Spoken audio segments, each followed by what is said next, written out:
Claudia, Gibbs, Priyanka, Panday, and Getnet. We're going to introduce you to a new way of pill counting prescription pills, to be precise. So what's currently out there?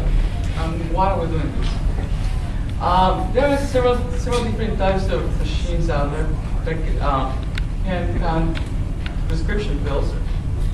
On the low end of the spectrum, we have the Visalot, which uses an infrared sensor and counts the pills as they go through it.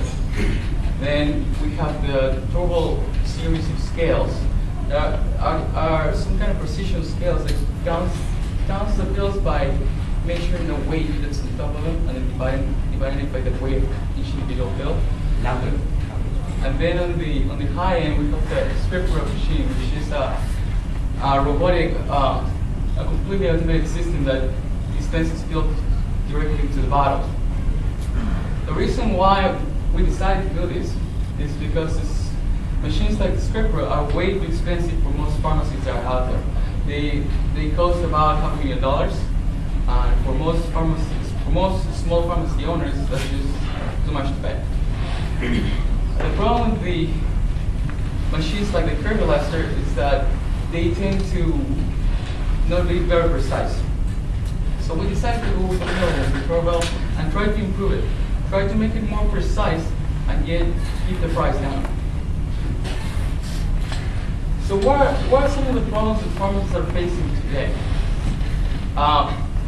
It's not new to anybody that Americans are using prescription pills more today than in any other time in their history. More and more pharmacists are being overworked, and we know this because we've been to different pharmacies in the area. We've talked to different pharmacies, and they told us what their problems are. Most pharmacists can't do it by hands because they can afford the automated systems. As we all know, humans are incredibly prone to mistakes, and the accurate machines are just way too expensive for most pharmacists. So we're not trying to reinvent the pill count machine. We're just trying to improve it. So what we did, we took the weight mechanism and added an image processing component to it.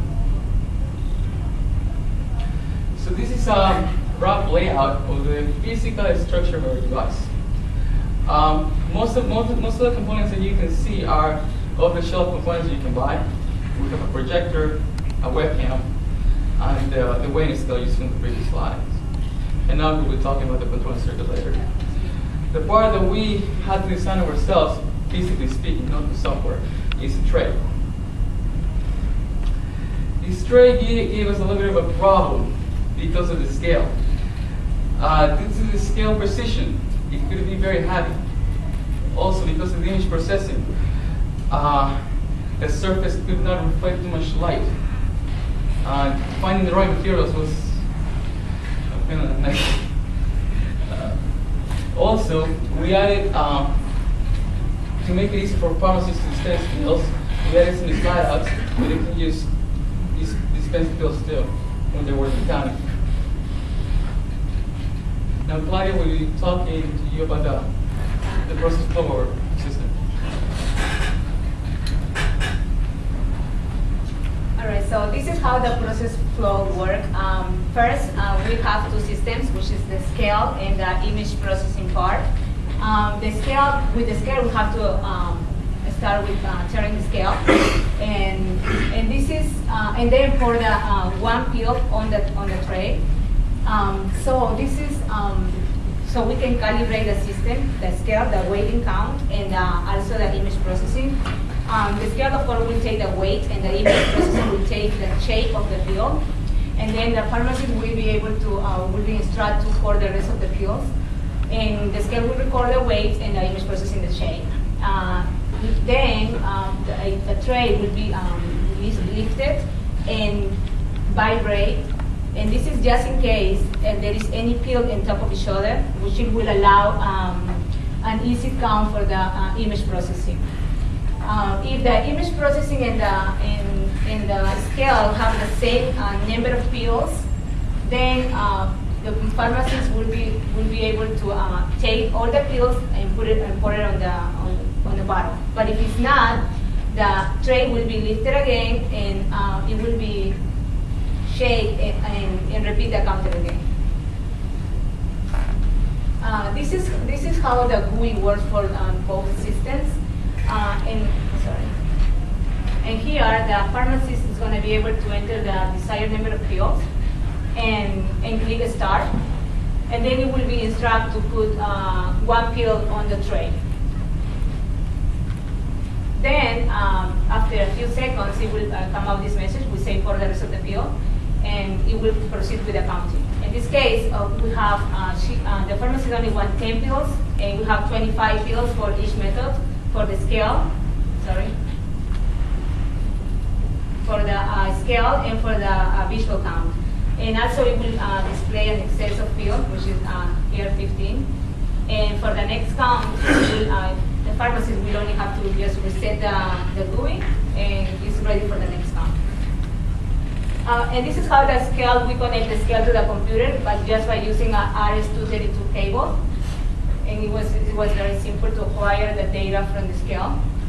And here are the specification that we use: 9600 rate, 8 data bits, no parity, 1 stop, bit, ASCII format, and these MATLAB commands that are very simple. Next, Hanok is going to explain how the tray is lit and by rate, and he's going to go into details.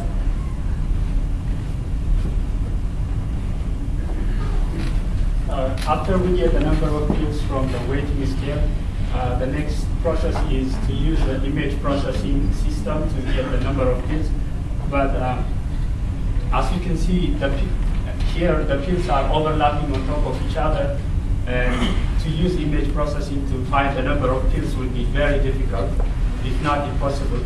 So to solve that problem and to spread out the pills, we came up with what we call the shaking tray system. The shaking tray system is composed of a controlling circuit, a solenoid, and a vibrator, and a tray. And of course, the controlling circuit is going to be able to talk to the MATLAB from our laptop for the design of the controlling circuit. At first, we just wanted to use the serial port to talk to the shaking tray using this pin here, clear to send. However, there are problems because that pin sends out only plus or minus 6.4 volts, and first of all, the motor ignores the sign of the voltage, so it's always working, and so we lose control of the motor. And the second problem is 6.4 volts is very small to operate the machine, the solenoids and the vibrator. So we need a higher voltage. So we came up with this circuit composed of 2 N MOSFETs arranged in parallel, and the solenoid or the vibrator is over here, and we have an 80 volt DC. We have a higher voltage so we can operate the motor. And the way it works is the MATLAB sends a signal to the pin, the RS-232 or the serial pin, and that pin, depending on whether it's on or off, we get 6 or minus 6.4 volts, and that voltage goes to the gates of these 2 parallel N MOSFETs, and depending on the sign of the voltage, we have open or closed circuit, and the motor is working in that way. And we use the parallel N MOSFETs because we want to decrease the amount of current going to the N MOSFET.